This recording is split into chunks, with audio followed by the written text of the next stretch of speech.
बिस्मिल्लाहिर्रहमानिर्रहीम अस्सलाम वालेकुम वरहमतुल्लाहि वबरकातुहू। उम्मीद है आप सब खैरियत से होंगे। आज फिर मैं हाज़िर हूँ अपनी एक नई वीडियो एक नए टॉपिक के साथ। आज का जो हमारा टॉपिक है वो है स्केलेराइटिस।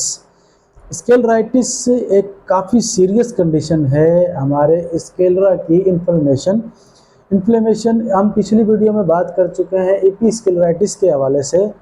तो एपिस्केलेराइटिस जो है इतनी ज़्यादा सीवियर नहीं होती, लेकिन स्केलेराइटिस बहुत ज़्यादा सीवियर कंडीशन है। अच्छा, इसमें इसकी जो होने की वजह है, इसके होने की वजह हमारी बॉडी में दूसरी बीमारियां, जिनमें ख़ास तौर पर जिनका मैं नाम लूँगा वो है ग्रेनुलोमेटोस विथ पोलिएंजाइटिस। ये खून की शरियानों में सूजन को कहते हैं। और दूसरी एक बीमारी होती है वो होती है रियोमेटॉइड आर्थराइटिस। इसमें हमारे पूरे जिस्म में सूजन, ख़ास तौर पे हमारे जोड़ों में दर्द, आर्थराइटिस जोड़ों में दर्द, ये जब हमारे पास मौजूद हो हमारे जिस्म में, तो इनकी वजह से ये कंडीशन हमारी आंखों में होती है स्केलेराइटिस। और ये एक सीवियर, बहुत सीवियर जो है कंडीशन होती है।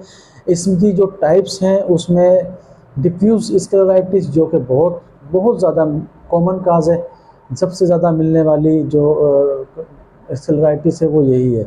उसके बाद नोड्यूलर स्केलेराइटिस। नोड्यूलर स्केलेराइटिस इसकी दूसरी टाइप है। तीसरी टाइप है नेक्रोटाइजिंग स्केलेराइटिस, जो कि मोस्ट सीवियर है, जो कि बहुत शदीद होती है। ठीक है, अब हम बात करेंगे कि इसमें पेशेंट के साथ जो सिम्टम्स होते हैं उसको किन किन सिम्टम्स का सामना करना पड़ता है।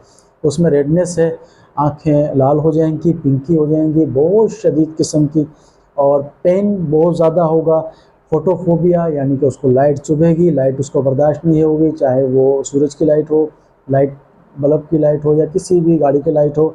वाटरिंग उसको बहुत ज़्यादा होगी, पानी आंखों से बहुत ज़्यादा आएगा, उसकी नज़र कमज़ोर हो जाएगी वक्ती तौर पर। ठीक। अच्छा, यूजुअली क्या होता है कि ये 30 से 60 साल के लोगों में बहुत ज़्यादा पाई जाती हैं। और इसमें जो ज़्यादातर इन्वॉल्व होते हैं, या जिसको आप रिस्क फैक्टर कह सकते हैं, कि जो इसमें ज़्यादा जिन लोगों में पाई जाती हैं वो फीमेल्स होती हैं, ख़वातीन बहुत ज़्यादा होती हैं इसका शिकार, उनको इससे बहुत ज़्यादा प्रॉब्लम होती है। अच्छा, अब हम इस तरह की किसी कंडीशन से गुज़रते हुए फ़ौरन इसको दिखाना बहुत ज़रूरी होता है। और इसकी ट्रीटमेंट के हवाले से बात करें तो ट्रीटमेंट जो इसकी है वो इसकी सीवियरिटी को देखते हुए करनी होती है। मैं आपको एक बात और बता दूँ, मुझे पिछले 15 परसों जो है मेरी क्लिनिक पर एक पेशेंट लाया गया, एक बच्चा लाया गया, जिसको जब मैंने चेक किया तो एक फॉरेन बॉडी, यानी कि एक छोटा सा ज़र्रा उसके कॉर्निया पर चिपका हुआ था, और वो 2 साल का बच्चा था। और मुझे दुख इस बात का हुआ कि उसके जो वालिदैन थे, मैं ना बच्चे का नाम ले रहा हूँ इस वक्त, ना मैं वालिदैन का नाम ले रहा हूँ, लेकिन मैं एक बात बता रहा हूँ कि हम लोग क्या क्या गलतियाँ करते हैं। अब उस बच्चे से, वालिदैन से जब मैंने हिस्ट्री ली तो उन्होंने कहा कि 1 महीने से इस बच्चे की आंख लाल है, इस बच्चे को हल्का फुल्का पानी आ रहा है, बच्चा अपनी आंखों को बहुत ज़्यादा रगड़ रहा है।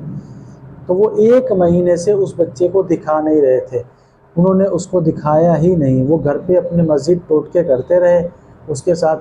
और ये तो अल्लाह तबारक व तआला का करम है कि उसकी आँख में किसी किस्म का अल्सर या किसी किस्म की तकलीफ़, यानी कि किसी ऐसी बीमारी बनने से बच गया वो बच्चा, कि वो वरना फॉरेन बॉडी अगर आपकी आंखों में पड़ी हो, तो पिछली वीडियोज़ में बता चुका हूँ कि वो कॉर्निया वगैरह है, हमारे जो सफ़ेद पोर्शन, यानी कि जो ब्लैक पोर्शन हमें नज़र आता है, ये वाइट क्रिस्टल शीशे की तरह है।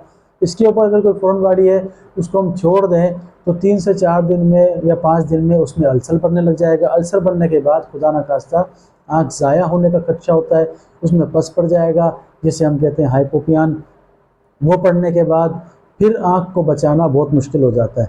तो ये एक अल्लाह का बहुत करम हुआ उस बच्चे के ऊपर कि जिसकी आँख में 1 महीने से एक कचरा पड़ा हुआ था, लेकिन जब उसे मेरे पास लाया गया, मैंने देखते ही उसको फ़ौरन जो है इमरजेंसी में टर्शरी हॉस्पिटल में रवाना किया।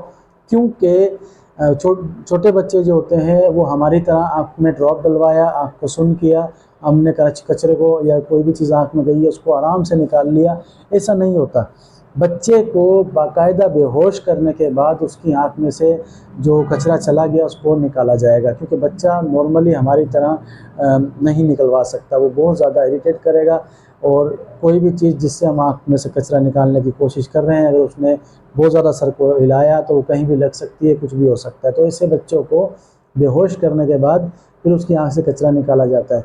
तो मेरा बताने का मकसद ये है कि मैं बार बार अपनी वीडियोज़ में, अक्सर वीडियोज़ में ये ज़िक्र करता रहता हूँ कि जब कोई आँख की किसी प्रॉब्लम से आप गुज़र रहे हों तो कोशिश ये की जाए कि बराए मेहरबानी आप इसको फ़ौरन जो है दिखाएं, और दिखाने के बाद इसका इलाज ठीक से करवाएं। और आप खुद से टोटके करने की कोशिश ना करें, वरना मेरे पास ऐसे बहुत सारे केसेस आए हैं। चलो ये बच्चा तो अल्लाह ताला का शुक्र है कि बच्चे की आँख बच गई, लेकिन ऐसे बहुत सारे केसेस आए हैं टोटके करने की वजह से 4 या 5 दिन बाद वो अपनी एक आँख ज़ाया कर चुके होते हैं। तो अभी मैं बात कर रहा था एपिस्क्लेराइटिस की, तो बहुत सारे लोग जो है अपनी मर्ज़ी से दवाएं इस्तेमाल करनी शुरू कर देते हैं। वो स्टोर से लेकर आते हैं या किसी ने उसको बताया मैंने ये इस्तेमाल की थी, आप भी डाल लो, मैंने ये किया था वो भी। तो इस तरह की जो कोशिश होती है, आपको नहीं मालूम कि किस दवा का इफ़ेक्ट क्या है, किस दवा का साइड इफ़ेक्ट क्या है, किस कंडीशन में कौन सी अप्लाई करनी है, किस कंडीशन में कौन सी अप्लाई नहीं करनी है। ये सिर्फ एक डॉक्टर के अलावा आम आदमी को नहीं अंदाज़ा इस बात का, और ये चीज़ें हम आम आदमी को बता भी नहीं सकते, क्योंकि हम इसका एग्जामिनेशन स्लिट लैंप पर करते हैं, माइक्रोस्कोप के थ्रू करते हैं। उसके बाद हम रिकमेंड करते हैं कि इसको अब हमने कौन सी मेडिसिन देनी है। तो खुद से इस तरह की किसी भी कोशिश को करने से गुरेज कीजिए। और मैं आप लोगों से फिर दोबारा से रिक्वेस्ट करूंगा कि आँखों के मुताल्लिक कोई भी बीमारी हो आप हमसे रुजू करें या अपने करीबी डॉक्टर से रुजू कीजिए और अपना इलाज ठीक से करवाएं। ठीक है। एपिस्क्लेराइटिस की ट्रीटमेंट के हवाले से भी मैं आपको कह दूं कि ये एक सीवियर कंडीशन, जैसे कि मैंने आपको बताया, लेकिन इसकी ट्रीटमेंट भी इसकी सीवियरिटी को देखते हुए की जाएगी, इसकी मर्ज़ की शिद्दत को देखते हुए की जाएगी। अब उसमें किस तरह के ड्रॉप्स की ज़रूरत है, उसमें किस तरह के जो है ओरली ट्रीटमेंट यानी कि खाने की दवा की ज़रूरत है, और उसमें मज़ीद क्या क्या थेरेपी करने की ज़रूरत है, तो ये आपको एक डॉक्टर ही एग्जामिन करने के बाद बताएगा। तो मुझे उम्मीद है कि आप इस वीडियो से भी बहुत कुछ सीखे होंगे। तो मैं इंशाल्लाह आपसे मुलाकात करूँगा अपनी नेक्स्ट वीडियो में नए टॉपिक के साथ। तब तक अपना ख्याल रखिए। अस्सलाम वालेकुम व रहमतुल्लाहि व बरकातहू।